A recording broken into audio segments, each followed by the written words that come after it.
Hey guys, after a long time I have a new part of my switching layout in HO scale. Don't worry, the Sherman continues to grow. I just need a little break from time to time, either to let everything dry or to think about how to make one or the other component even better. You have to try a lot and also accept my defeats. Only if you try things out you will gain new experience of how models might look even better. And as I'm very reluctant to ruin the M4 Sherman, I try out a lot of old kits or leftover parts. The model railroad helps me to clear my head and think up new techniques. So today another construction report of my US model railroad layout is here. So let's have fun. It's just a short video, and from time to time I will bring new updates just to keep you informed.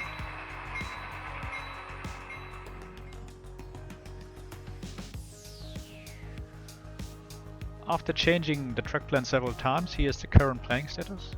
It should really be a small layout to allow switching operations and to let off steam with the landscaping and the associated buildings. We start on the left with the area of the silo towers for grain and the factory building for timber products. Further to the right will be a railroad crossing followed by more industrial buildings and a harbor area for loading a railroad ferry or railroad barge. This way we can simulate a nice switching operation and bring the small layout to life.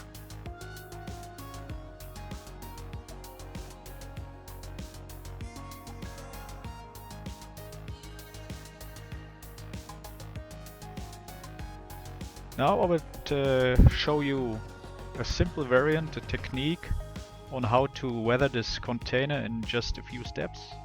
First, clean the container with warm soapy water, let him dry and then coat it with a matte clear varnish.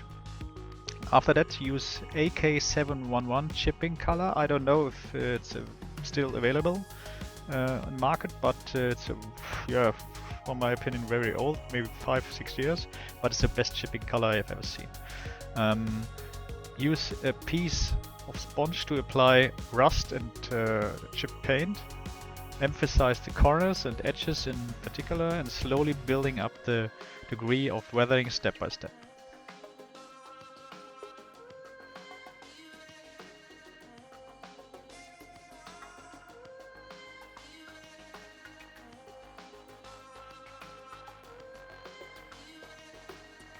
Dab the sponge properly and then carefully place the individual chips.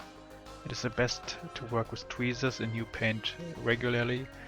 This way you can achieve the best beautiful effects, in my opinion.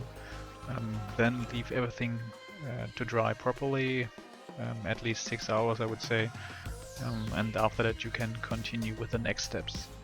I usually use oil paints for this, as they give me more control and time to achieve the desired effect. I have also tried acrylic paints, but the results were not good enough for me personally. Many people use very dark color, usually black, for a wash, in my opinion. However, this looks too harsh, so I have now switched to Starship Filth. This shade is much more harmonious and doesn't look too artificial. Mix a soap-like broth with oil thinner and apply to the desired areas. Leave to dry and remove the excess paint until you have the desired result. Then use burnt and raw umber to apply and to blend the rust areas in the same way.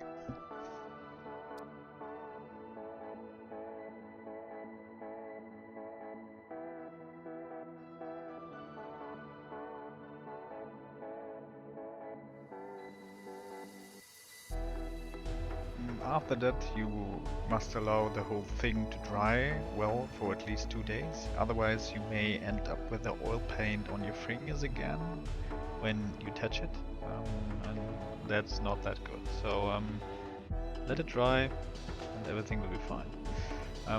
Here you can see the finished product on the layout.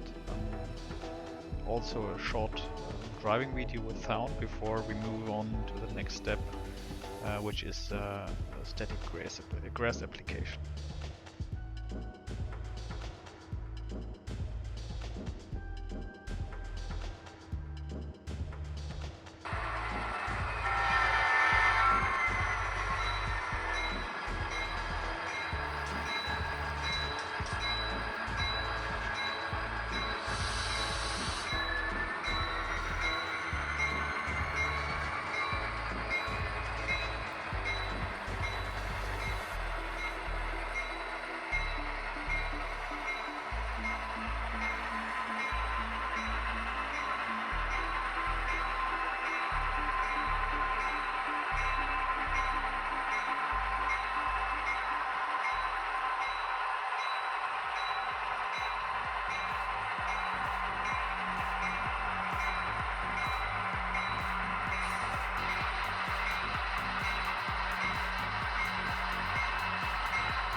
Now let's get to the static grass application. I originally worked with a woodland grassmaster, but wasn't really convinced.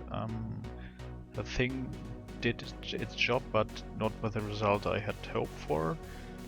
It was also difficult to apply static grass in small areas, so I treated myself to bflock 50. I can tell you that there's a world of difference. This thing is awesome. To create a beautiful grass or static grass surface, it is important to do this in several steps. Many model railroaders make the mistake of taking just one length of grass and applying it over a large area. It is much more important to build up the grass in several layers and not to work in a flat manner. We start with a grass length of 2 millimeters and increase these lengths from 4 to 7 millimeters, maybe also 12 millimeters in the next steps. To do this, apply wood glue with a brush in dabs, working irregularly and applying the first layer of dark green, 2 millimeters. You can suck up the excess fibers with a nylon stocking over the stick vacuum cleaner nozzle and reuse them later. Then leave everything to dry for 2 hours. Dab the free areas with wood glue again and carry out the next steps with 4 millimeters and then 7 millimeters and so on. It is important to work from dark to light. For the shades, I first used woodland fibers and then the finer ones from Greenkeeper. These are a little finer and already have a nice natural blending effect within the pack.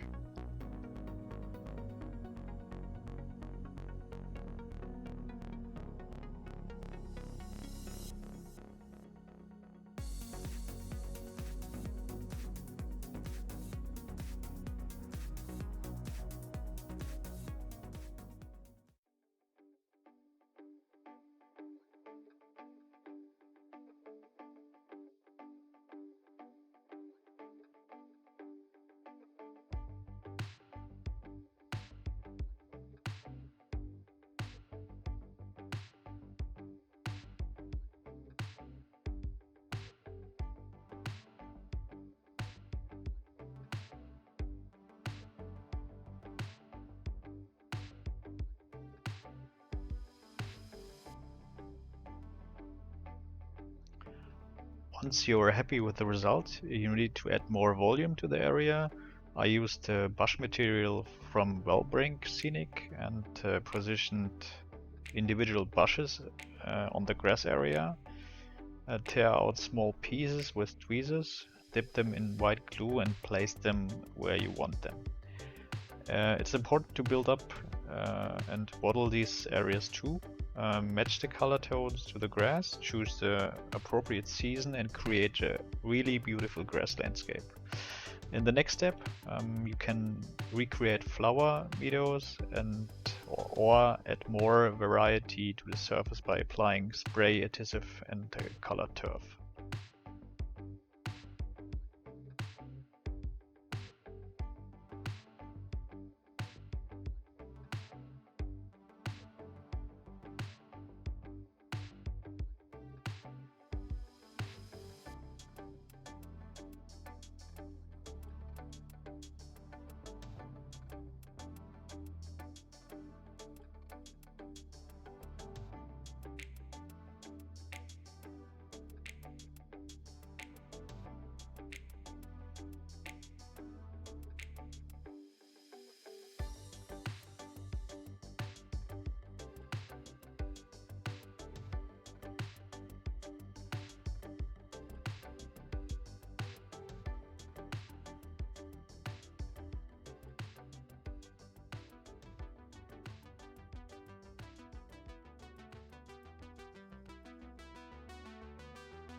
Here you can see the finished result.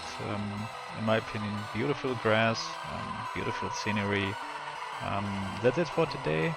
If you liked it, I would be happy about a comment and subscription. Until next time, happy modeling. See you.